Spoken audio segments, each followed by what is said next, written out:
bio, so I just stole all that.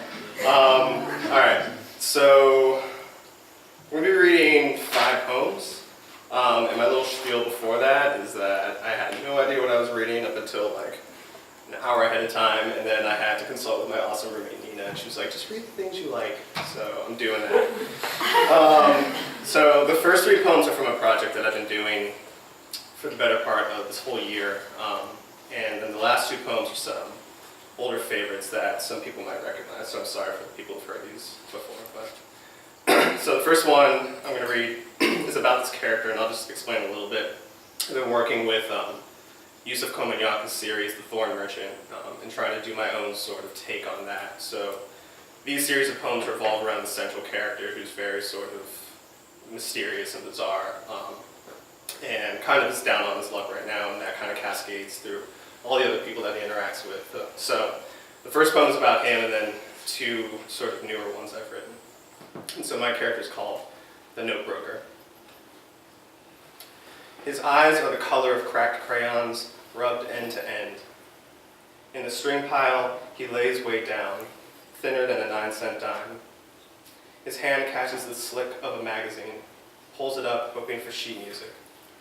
Instead, he reads about the pieces that were cut from the Shroud of Turin. His hands hold crumpled corners of pages, fingers dotted long ago with paper cuts from a love letter. A bone inside a bone is breaking. There are small memories at work between thumb and forefinger. He knows the more a thing is understood, the more it is destroyed. In the distance, a trumpet blares asthmatically, his blood crooning around each failed note. Beyond the picket fence, people are talking, the type who speak only from the neck, the type who don't know a song from an echo. But the words inside him are not these. The chip on his shoulder is made of sawdust.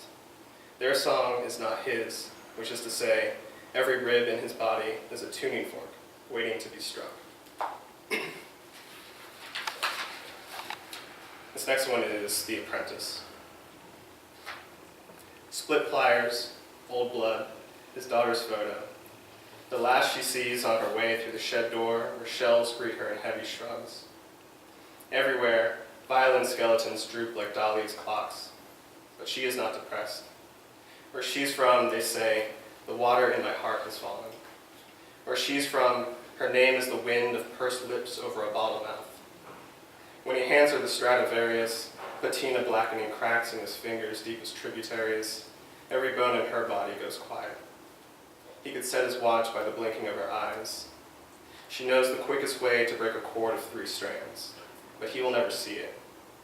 When she bows the strings, the shed sings with the sound of a wet finger licking the lip of a glass. She knows she is not the girl he expected. She will not be his doll. He will not call her a flower. He will never search for her fallen thorns. She is a song seamstress, a 2-eyed needle thick-threaded with resilience. Because she knows how to snap, she is not afraid to be pulled. This one's called The Violin. I was a loose peg box then, a half-strung harlot in love with the slack of my strings. Who could speak to me of tightness? Oh, how many dared? When firm-fingered players wanted to dazzle themselves upon me, I switched tunes. I could be whatever I wanted. Give me keys and I'd lay harpsichord flat. Give me girth and I'd grow cello-footed, bellowing in perfect fifths. While small-bowed men pined for simple songs, he wanted to master me like none other. Yes, I knew him. I knew his demons by how hard he sunk into my chin rest. I learned his secrets by the breath he blew over me with closed eyes. He taught me peg is a word for something you twist. His hands were rolling rivers. He had me unwinding at the scroll, but only half fulfilled in my gaze. I yearned to drag a long bow across his openings, to braid my fingers up into the chords he only played on me, peg him just the right way to make him say, "Good Lord," and thirst for holy water. But when he slipped his fingers under my belly, I knew he wanted to understand me, and I would destroy him. So I broke my neck in his hands, splintering him, each grain of me beneath his skin a reminder of how we learned the way things rub against each other, learned what makes an echo chase itself around the room, learned if you want to be held close, You must know how to ride. So these next two poems switch gears drastically. What you'll see. So this first poem's called Supernova, after my friend Cam over here. I want to tell you about the little girl I've been babysitting. She has coarse black hair, mini braids with multicolored plastic beads at the ends. She has red-brown skin like me. She has a smile like a new galaxy being born, and she asks tough questions. How do clouds stay in the sky? How much rain does it take to make a rainbow? I've learned to come up with some crazy theories. Half an ocean tossed into the sky. A million little birds towing little strings tied to the clouds' silver linings. To be honest, I'm afraid of the questions she isn't asking. Why does Mommy work so late? Why won't Daddy come and watch me? Why won't Daddy ever come and watch me? She reminds me how close we all are to explosion. I want to tell you that things always break apart from the center. On the other side of the universe, bombs go off that we never know about for millennia. Whole nations and people have flourished and floundered before humans notice their fading light.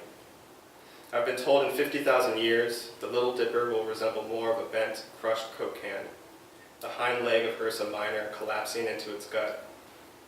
I'm afraid we will become like the stars of Draco, our serpentine curve twisted into shipwreck. To prevent this, I travel warp speed to put my mouth on your mouth, where the meaning-making happens. Tie strings to our galaxies and drag them together across the ocean of space. I want to take the boiling stone from your core, name it dignity, mold it while hot, and cool it into something the world will recognize. But why should my hands reshape anything inside of you? I want to know that America still has room for black love, for black families. I want light years before the next supernova. I've been told that since the time of Christ, the three kings of Orion's belt have pointed to the brightest star. Sometimes I wonder how even they stay in the sky. Last night, I dreamt Emmett Till visited Ferguson, Missouri. Nobody recognized him. Not until he laid down next to Michael Brown's body. Not until he kissed him. This last one is called Crepe Sole Shoes. 1. You were anchored fast by the cotton gin fan, pinning your head in shoal. Barbed wire plaited around your collar. Tell me how still the water was. Squashed bullfrog for a face. Did the fish notice you? Did they nuzzle by your cheeks or scatter? Tell me how the river broke around your bloated body for days. Tell me where it was deepest. 2. How many buttons were on Mrs. Bryant's dress? Tell me how it clung to her behind the register. Were you really so cocky? What did you say to her? Did you make eyes at her, skin the color of cracked pearls, call her baby? Why? Tell me it isn't true. You didn't sass her. It was Mississippi, and you were just a nigger buying gum. 3. When was the last time Mamie ever called you Beau? 14 years old. Today, you could be my grandfather. I want to put you back together, but how can I rebuild you? In Chicago, you left your watch, took your father's ring, and the train to money. That summer of '55, the rails beneath you steadily pinned down the Illinois horizon. Were you ever afraid? 4. Bryant and Milam wrapped their trial tongues in stars and bars. Old Uncle Mose pointed a finger, as tired and strong as every Southern black. In the jury room, white men laughed and drank pop to stall, just enough to look good. Months later, $4,000 and a confession. Damn if that nigger didn't have crepe sole shoes. You know how hard they are to burn? 5. Was Orion watching down from the sky, or Libra, the night they snatched you? Who did you miss most when they took you to their shed? You were tied up like meat, hands numb up to the wrists, while they took turns smashing your face. He chopped your nose with the pistol butt, crammed his fingers in your socket, pulled your eye out down to your cheek, rested, then threw you back into the truck. They Picasso'd your face, took it to the backwoods, that hillside slope. How do you scream when no one cares?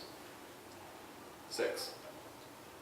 Muddy water caught the bullets spilling out from your head. Your corpse broke the Tallahatchie waves, and splashing, you sparked a powder keg of Negroes who marched well after your lungs became thermoses clogged with Mississippi shame. When your picture hit the newspapers, even white America doubled over and groaned. 7. They say your whistle curdles the wind in Montgomery. They say the sidewalks were heavy with your footsteps in Selma. They say after a storm and money, the ground turns pink in memory of you. Thank you.